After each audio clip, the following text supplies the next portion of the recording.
Bom, hoje tem Botafogo e Vasco às 6h30 ao vivo no Premier. O jogo vai ser em Brasília porque o Vasco vendeu o mando de campo, né? E muita coisa aconteceu nos dois times durante a Copa do Mundo de Clubes. Sofia Miranda, conta pra gente. Campeonato Brasileiro de volta já com o Clássico Carioca. Faz exatamente um mês que os vascaínos não veem o time jogar. Estão com saudade? O que será que o Fernando Diniz preparou para esse clássico contra o Botafogo em Brasília? Aliás, primeiro jogo do Botafogo depois da Copa do Mundo de Clubes. Tanta coisa mudou. Tu sabe o nome do seu novo técnico? Sei, pô. David Ancelotti. David. Já era ruim com o Renato Paiva. Agora melhorou. O cara chegou, vai organizar a casinha. Botafogo tá de técnico novo. David Ancelotti, de 35 anos, filho do Ancelotti, técnico da seleção. Ele ainda não está regularizado para comandar o time no campo.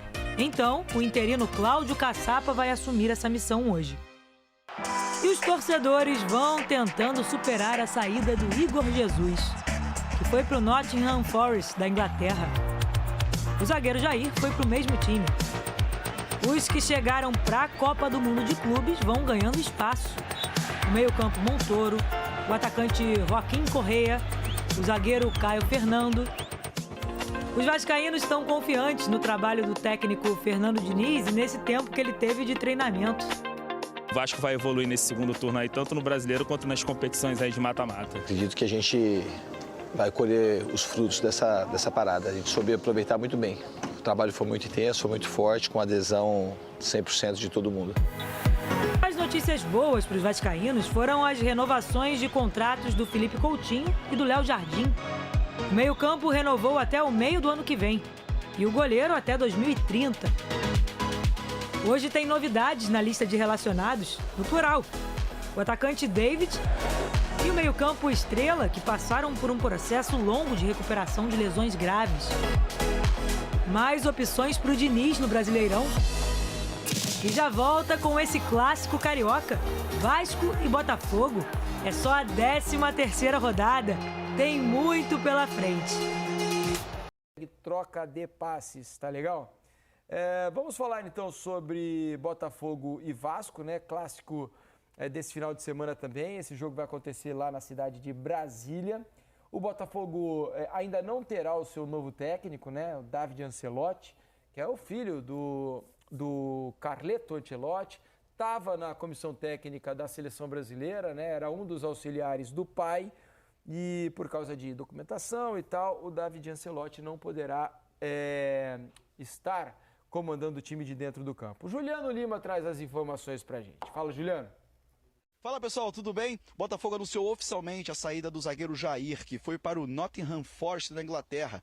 Ele será companheiro do Igor Jesus, que deixou o clube recentemente nesta janela de transferências. Botafogo treinou hoje de manhã aqui no centro de treinamento e viajou para Brasília à tarde, onde enfrenta o Vasco amanhã pelo Campeonato Brasileiro. O técnico David Ancelotti não foi regularizado a tempo, ficou fora do jogo, não fará estreia contra o Vasco. Portanto, quem vai comandar a equipe é o Cláudio Caçapa, técnico interino permanente. David Ancelotti teve 3 dias de treinamento, trabalhou muito a parte ofensiva, tanto nos passes curtos, a pressão na saída de bola. Agora falando um pouquinho sobre o elenco, quem pode deixar o clube nos próximos dias é o volante Gregory. Ele negocia com o Al Rayyan do Catar, mesmo clube onde trabalha o ex-técnico do Botafogo, Arthur Jorge. Valeu, um abraço. Valeu, obrigado pelas informações, Juliano. Vamos colocar aqui o campinho, né, com a provável escalação do Botafogo para esse clássico contra o Vasco. Lembrando que o jogo é amanhã, 6h30 da tarde. Tá aí o time, ó.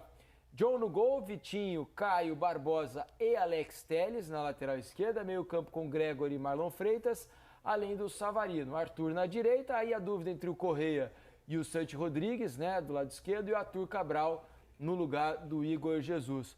Agora, imagino que o Correa já esteja com um pouco mais de ritmo, né, porque a primeira impressão deixada por ele na estreia da Copa do Mundo de Clubes do Botafogo contra o Seattle Sounders foi muito ruim para mim. Eu achei que ele entrou muito mal no jogo, completamente fora de ritmo. A recomposição muito lenta, deficitária. Já no jogo contra o Palmeiras, já achei ele mais ativo, já entrou melhor no jogo, numa função também mais como um meia e não na ponta como havia sido no jogo contra o Seattle Sounders, já deixou uma impressão melhor. Se ele estiver bem condicionado, vai ajudar. Agora, é uma mudança e uma perda grande a saída do Igor Jesus, né? Essa é uma perda quase que irreparável, porque vinha fazendo muita diferença, né, Jéssica? Assim como o Jair também, né? Assim como se o Gregory sair, vai ser uma perda gigante, mas esse é o modelo de negócio do Botafogo, de John Textor, contratar jogadores e poder que eles valorizem no Botafogo para ir revender, vai ser assim sempre. Então, quando o jogador ele tem mercado, ele está sendo vendido, significa que o projeto acabou dando certo, né? Não só pelos títulos que o Botafogo conquistou. O jogador ele vem para se valorizar no Botafogo. Isso acontece, eu acho que isso é completamente natural, mas isso traz uma rotatividade enorme de jogadores para o elenco. Então, é difícil construir uma identidade de jogo assim, né? Ou consolidar a identidade de jogo, porque o DNA do Botafogo está muito bem preservado aí na identidade do clube. Então, vamos ver como esses jogadores que chegaram vão se comportar. Eu acho que já está no momento da gente ver um Santi mais entrosado, melhor fisicamente, podendo contribuir. Ele que é um jogador que chegou antes do Correa. O Correa, eu imaginei que ele ia chegar já num ritmo bom de jogo. Não foi assim, mas quem sabe nesse período já treinando junto. Ele devia ter vindo, tá vindo até de férias, né? Para chegar, assim, ele deve ter tido um período de férias por causa do final da competição europeia, mas ainda assim, achei que ele... Espanhol. Mas enfim, eu acho que esses jogadores... um pouco fora de sintonia, acho que é até normal. Esses jogadores chegaram para dar uma resposta no time titular, né? Então eles precisam corresponder à altura. E aí, Alex, você sabe que o Santi Rodrigues foi contratado a peso de ouro, né? Foi uma contratação... Uma expectativa muito com grande. expectativa grande, um valor alto investido no Botafogo para tirá-lo dos Estados Unidos. Até agora ainda não conseguiu render o esperado. Se tiver oportunidade, é um clássico, é uma boa chance para começar a apresentar seu repertório. Vai ter que começar. E ele teve pelo menos esse tempo também para poder treinar por um período onde ele teve uma consistência e conseguia adquirir uma resistência para ter uma condição de jogar melhor. Como eles não têm amostras para a gente, igual do Arthur Cabral, a gente fica sempre assim, vamos ver, né? Logo de cara sai um jogador, você fala, puxa vida, a perda é grande, mas aí depende deles, da resposta. Agora, que tem realmente, além do Montoro... Esse eu tô até mais curioso. Isso. Né? Porque a primeira impressão foi bem boa. São jogadores que têm toda a condição de dar uma resposta boa e acrescentar para um time. Poxa vida, além de ter experiência, a contratação deles do tamanho que foi por tudo que eles já fizeram, acho que diz por si só. E lógico que o treinador e o grupo estão esperando uma resposta deles também. Agora também precisa recuperar o Savarino, né? O Savarino caiu de produção aí em relação à temporada anterior. Né? Ele não tá legal ao longo da temporada toda, né? Dessa temporada, desde o início do ano, ele não tá conseguindo fazer o mesmo futebol do ano passado. E é importante que esse jogador entre mais próximo do que estava na produção do ano passado, porque o Botafogo precisa dessa criação. O Botafogo tem sentido falta desse criador, né? Porque perdeu um jogador que no ataque fazia muita diferença, que era o Luiz Henrique, em relação ao ano passado. Sai Igor Jesus agora. Então, o Savarino ele acaba sendo o jogador de confiança para, nesse momento, ser uma válvula de escape, né? Ser o cara que vai entregar o caminho do ataque, né? Até para poder potencializar esses jogadores que estão chegando agora no elenco. Mas ele não fez nenhuma Copa do Mundo também, não achei que ele jogou muito bem. Não está vivendo seu melhor momento, não está realmente. Até fisicamente, ele teve acho que 2 lesões, assim, ele acabou sentindo, né? Então precisa consertar isso. Foi um dos melhores jogadores, para mim o melhor jogador da Libertadores do ano passado, né? Impacto grande, né, Felipe, no time? Muito grande, estava jogando muita bola o Savarino. E esse ano não está conseguindo manter o mesmo nível, né? Vamos ver as informações do Vasco, né? O Vasco está um mês sem jogar, ao contrário do Botafogo, que veio aí numa toada com a Copa do Mundo de Clubes. Um mês sem jogar, teve tempo para dar folga para os jogadores, um período longo de treinamento para o Fernando Diniz dar uma cara para o time. Renovou o contrato do Léo Jardim, por exemplo, os jogadores importantes. E o Pedro Neville conta mais para a gente. Fala, Pedro. Olá, o Vasco renovou com o goleiro Léo Jardim até o fim de 2030. Multa rescisória de 10 milhões de euros, o equivalente a 64 milhões de reais. O antigo contrato ia até o fim deste ano. Era uma prioridade para a diretoria. As negociações começaram ainda no ano passado e os nossos companheiros do GE. Globo, o Caê Mota e o Bruno Murito, apuraram que ele passa a ter o segundo maior salário do Vasco, atrás apenas do Felipe Coutinho. Léo Jardim está na 3ª temporada à frente do clube e só dá ele no gol. 138 jogos disputados de 143 possíveis. Nunca desfalcou o Vasco numa rodada de Campeonato Brasileiro. E agora o Vasco já conseguiu renovar com seus principais jogadores. O Verratti, o Ryan, o Léo Jardim e também o Felipe Coutinho. O Vasco treinou na manhã desta sexta-feira e amanhã, um mês depois de entrar em campo pela última vez, volta a jogar contra o Botafogo pelo Campeonato Brasileiro em Brasília. Obrigado pelas informações, Pedro. O torcedor do Vasco tem conversado com muita gente, né? Muito torcedor do Vasco, e o pessoal está esperando uma subida de produção grande nessa volta aí, né? Com o trabalho do Fernando Diniz, um cara que tem o seu jeito característico de jogar. Normalmente, quando os times do Diniz ficam um período bom para treinar, ele costuma trazer bons resultados, né? A permanência do Léo Jardim para ser comemorada. Espero que a torcida espera que os jogadores estejam numa melhor forma também, né? Para poder seguir nessa toada de melhora. O Vasco melhorou significativamente depois que o Diniz assumiu, né, Jéssica? Sim, melhorou bastante. E essa parada, tudo bem que é ruim parar quando o time está num crescimento, né?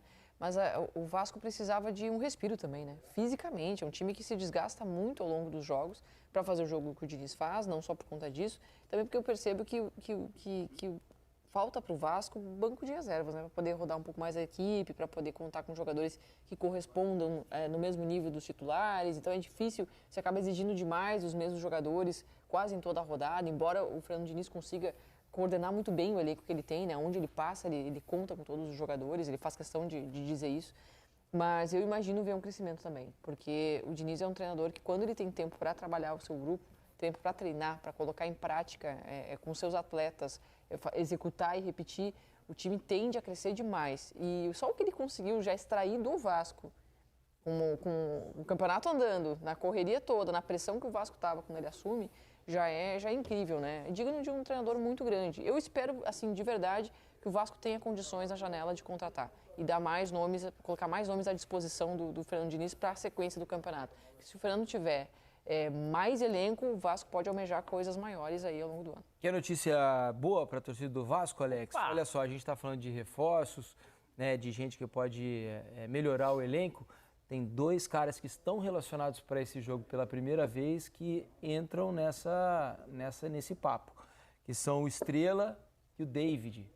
Os 2 jogadores estão relacionados pela primeira vez no ano, recuperados de longas lesões, um afastamento muito grande. É claro que tem sempre aquela questão da recuperação física, há muitas vezes um problema ou outro muscular, né, nesse decorrer desse retorno. Mas são 2 ótimas notícias, porque o Estrela tinha deixado uma ótima impressão, vinha crescendo, se estabelecendo como um titular ali, né, de um cara que pudesse ajudar muito o meio-campo do Vasco. Pumba, lesão grave. O David era o cara que dava velocidade, força pelo lado. Pau, lesão grave. Agora, essa semana, Adson se machucou de novo, né? Uma lesão, uma fratura. Tá fora. Então, pelo menos 2 estão voltando, né, Alex? São 2 boas notícias. Ótimas notícias, assim. O David, até porque o Vasco precisa, que vai perder o Ryan para Sul-Americano, se eu não me engano. O que tem? Copa do Mundo, do Sub-20? Sub-20, E perdeu o Adson. Então, de velocidade, eu preciso de uma característica. O David, lógico, vai precisar recuperar ritmo de jogo, reflexos de coisas que só jogo a jogo. Porém, é um jogador, estando saudável, ele tem uma força e acrescenta muito. Só que como ele já jogou, antes da lesão, estava super bem, eu acho que ele traz essa confiança, né? De poder, de repente, ajudar. O Estrela é esse projeto que veio, que deu... Até na época oxigenou muito essa questão, né, do Vasco, e que Deus abençoe eles 2, na verdade, porque lesão é ruim para todo mundo, mas que o menino tenha a condição de trazer. O que o Vasco não sofre, eu acho que são desses volantes, essa característica de 5, de 8, eu acho que eles estão bem. Só que no elenco, no geral, realmente não é um elenco que para sequência de jogos e tudo, você acaba tendo essa folga, vamos dizer. 1 ou 2 lesões fazem muita diferença, né? Vamos dar uma olhada então na provável escalação do Vasco pro clássico contra o Botafogo. Léo Jardim no gol, né, de contrato renovado. bolso mais cheio. Parabéns para a diretoria salário, e para o Léo. Salário, eu acho que é um bom projeto para os dois. É isso. Um bom aumento para o Léo Jardim. Na lateral direita, Paulo Henrique. Na lateral esquerda, o Piton. E os dois zagueiros, João Vitor e Lucas Freitas ou Maurício Lemos, que também não conseguiu jogar praticamente desde que chegou. Vive lesionado, né? Meio campo com Hugo Moura, Tietê, Coutinho, Ryan na ponta direita, Nuno na esquerda e o Verratti como centroavante. É basicamente quase sempre o mesmo time, né? Pode variar ali Jair ou Hugo Moura. De resto, o Diniz tem mantido uma base aí quase fixa para os jogos. Porque esses são os 11 jogadores que conseguem ter um desempenho regular. Né? Claro, alguns jogos eles conseguem despontar mais, mas o Diniz consegue, acho que o treinador consegue confiar mais nesses 11 jogadores que pelo menos uma regularidade de desempenho eles vão manter. E por característica, o Diniz não é um treinador que gosta de ficar mexendo muito. Não, ele gosta de ter um time titular e vai fazendo mudanças pontuais, né? Ele gosta de manter o quanto for possível. O próprio Nuno Moreira cresceu demais de produção com ele, né? Um jogador hoje importantíssimo no que ele potencializa mesmo. Ele potencializou demais. O Ryan, então, O Ryan é outro jogador. Outro jogador. E começou a ser muito aplicado, né? Taticamente também. E foi bom porque não só fisiologicamente, mas emocionalmente o time treinando esse tempo com ele melhorou a condição de se manter nessa dinâmica de jogo, nesse conceito de jogo do Diniz. Ele pôde treinar um pouco mais para falar, poxa vida, realmente seu corpo e sua mente, ele vai entendendo que você pode fazer aquilo e por mais tempo ainda. Então, a expectativa do vascaíno é essa. Até onde vai, não sei se eles estão tendo uma expectativa tão maior ou não, lógico que vai depender do campo, mas é bom porque isso gerou eu acho que uma energia positiva, que hora o Vasco for jogar em casa, vai ser espetacular de poder ver como que vai estar ali em São Januário. E daqui a pouco tem Thiago Mendes também, né? Reforço que foi trazido, jogador. Você vê, mais um desses grandes jogadores estão concentrados ali, um jogador importante também. É isso aí. Vamos falar também de outro jogo deste sábado, né? No sábado à noite, 9 da noite, jogo que você acompanha aqui no